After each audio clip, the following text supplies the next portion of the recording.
Greetings and welcome to Old Drunken Discography. I'm Jason, with me is Tim and That's me. Chaimster. And we are talking The Who. This has been an incredibly difficult task to rank these albums in any order, but this is our rankings. We are on the last album, the most recent, The Who, or just Who.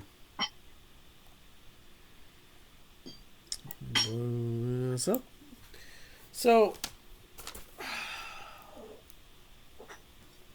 that this album comes out swinging. Yes, After it does. Yes, it does. after the last three records, this one comes out swinging. It's already better than anything on Face Dances. Really interesting vocal melodies, and I love the message of the song. Ball and Chain was fantastic. It has this blues feel, but like it has piano that makes it sound like the Who. I don't get why's is self-referential. This whole album is fucking self-referential. Hmm. Um, if this was the last Who song ever, it would be the perfect closing song.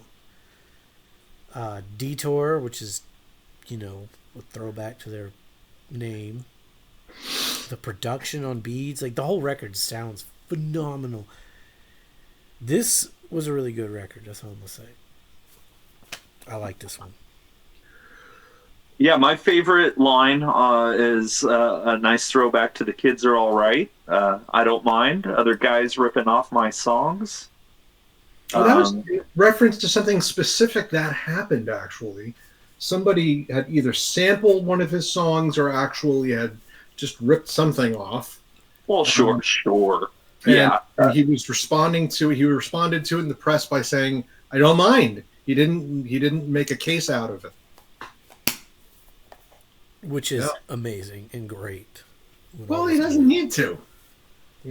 He could have if he wanted to, but he went into this whole thing during this period about making sure that other artists got a chance, and and so I think he's staying true to that with that lyric. And sampling in music to me isn't a bad thing. To me, Right. I listen to a lot of Beck, and he uses a lot of samples. And you hear the samples, you're like, what is that? Where's that from? And then it makes you go and dive deeper into stuff that you wouldn't normally listen to. So if somebody hears a Who sample on some song and gets curious, maybe they'll find the band. Just how I get it. In an interview when they were promoting their tour for their '89 Tommy birthday tour, um, Townsend in one of his interviews said, the Who is not. Um, he said we're the Parthenon, you know.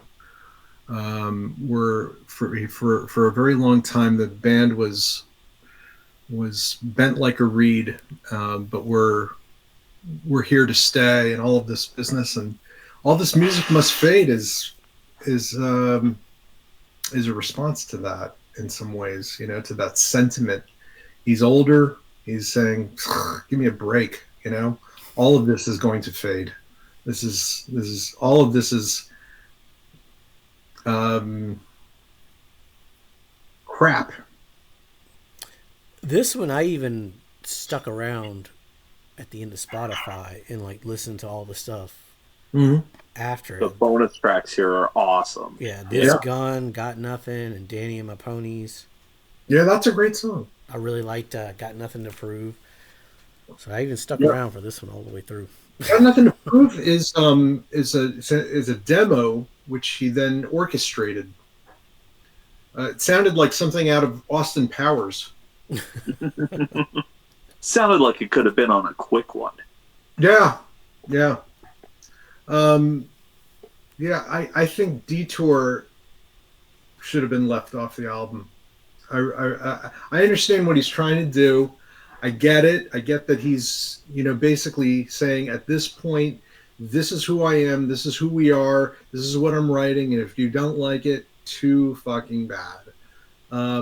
But I gotta say, I think it's the weakest track. Both that and Street Song are probably the weakest songs in the album. I think it's a checkered album. I think there's some great moments.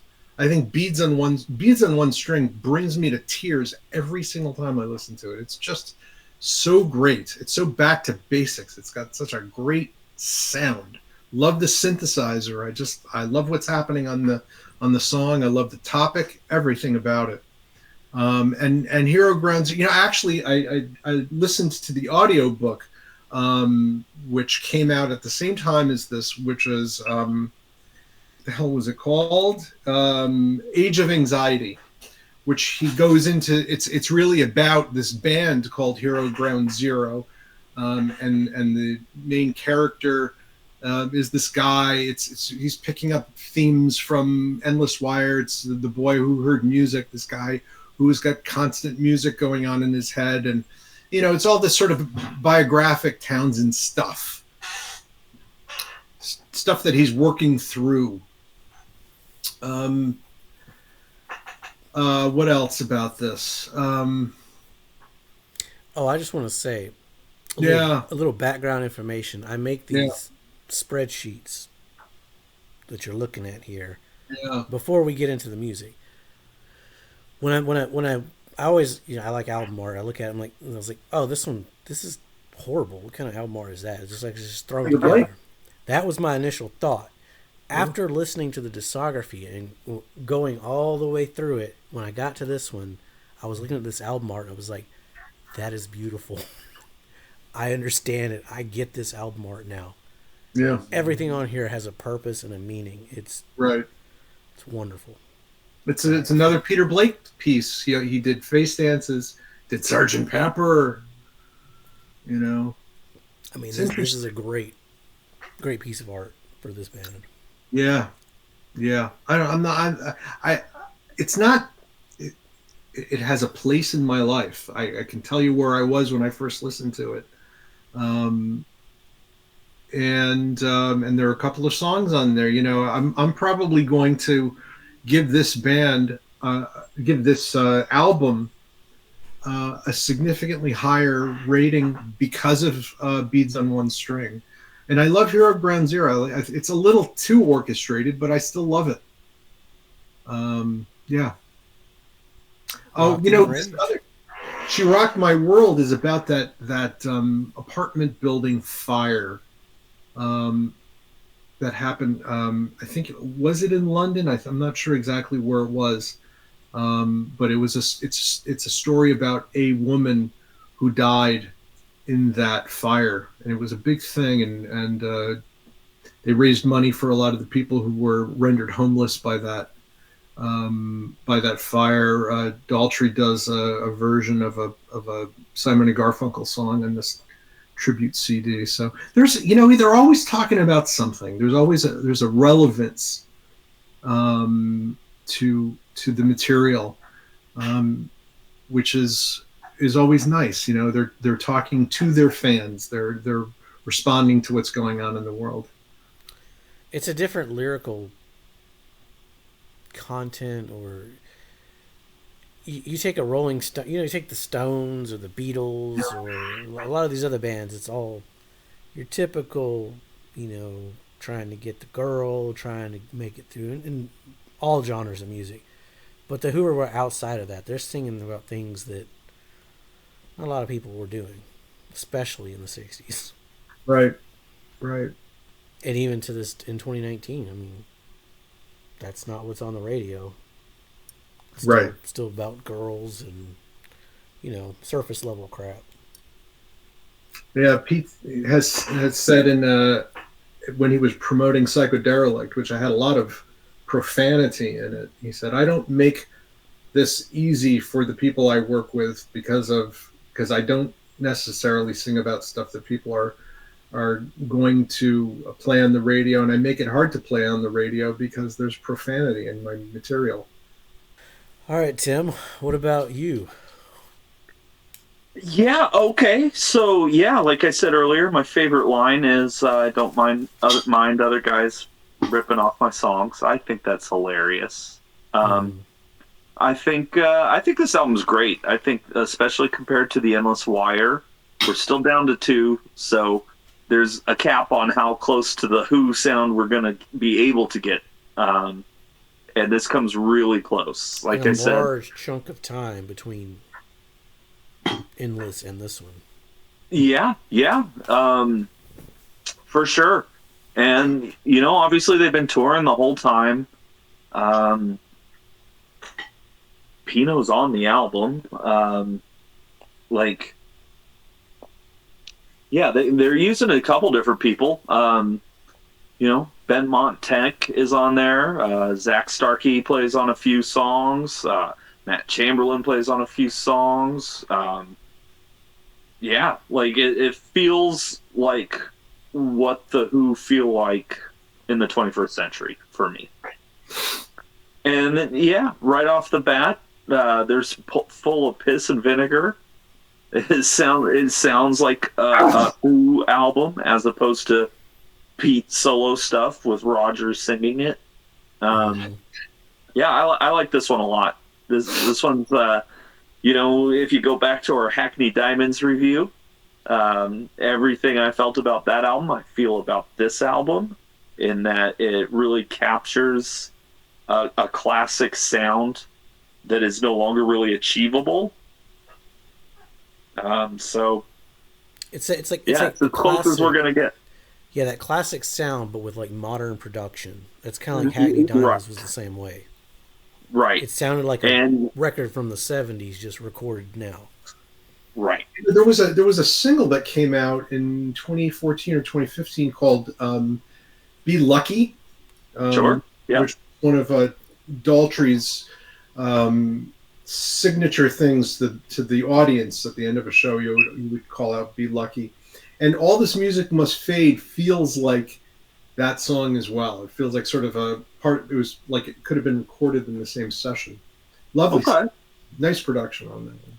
Yeah, if this ends up being the last Who album, I would say bravo on an excellent discography. It definitely is the last Who album, from everything we can tell at this point.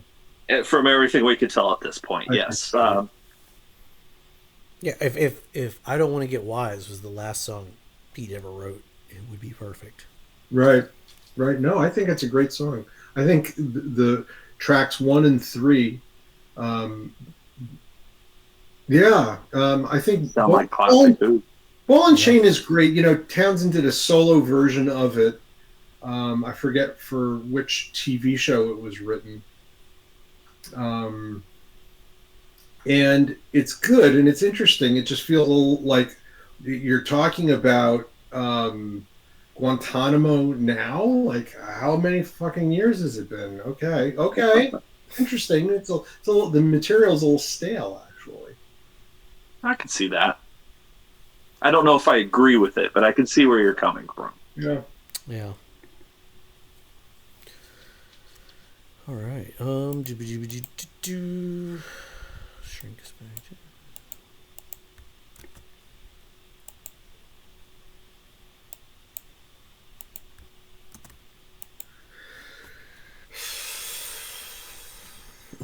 Who's going first? I don't know.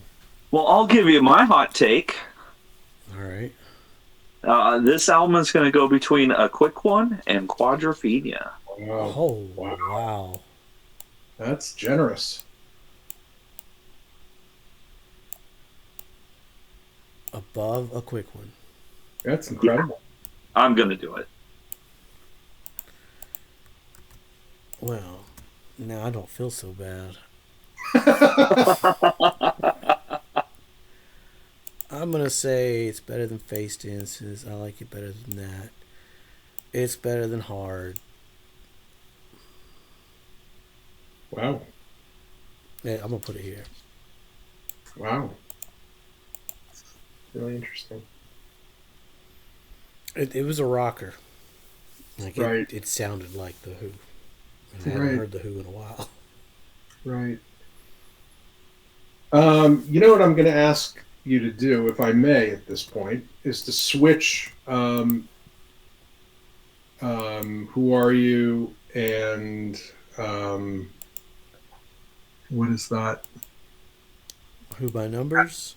No, the other one is that Happy Jack one. No, what the hell's it Yeah, called? a quick one. Yeah, a quick one. Yeah, So you're doing this. right. And then why don't we move? Why don't we put this one right after Who Are You? Why not?